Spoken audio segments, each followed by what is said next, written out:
Welcome to Cooking Life with Des. Ito na naman po ang inyong cook na mayabang ngunit hindi mayaman.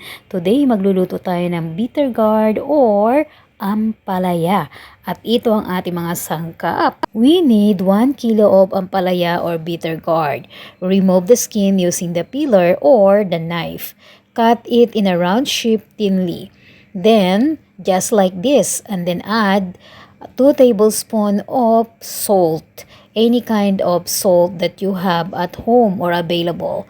Then mix it well and squeeze it as much as you can until the natural water from the ampalaya comes out. Just like this, and then set it aside for 30 minutes. The things that we need 1 kilo of bitter gourd, 3 pieces of medium-sized onion, cut it slice, 3 pieces of green chili, cut it round, and of course 3 pieces of tomato, chop it.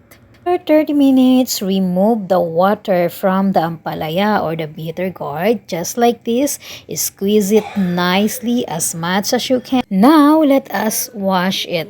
Here, I wash it 4 times. Just to make sure that I remove the bitter taste of the ampalaya. And every time I wash it, I squeeze it nicely to make sure that the water and the bitter taste will be really removed, just like this. After washing, use any kind of drainer to drain it, to drain the water nicely. Let it dry for 30 minutes.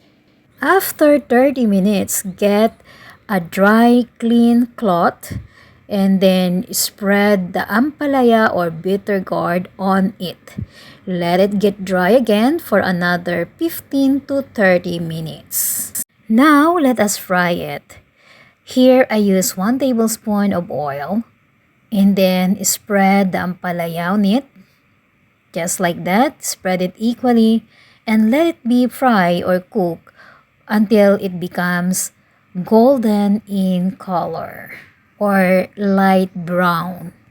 Set the fire low. Make it sure that the fire is really low to avoid burning it. After 15 minutes here, it's now golden in color. But this is not the color that we want. So we need to cook it again for 15 to 30 minutes in a low fire. After 30 minutes, this is how it looks like. This is the color that we are looking for, and at this time, it is now cooked. So turn off the fire. Let us start to the third part.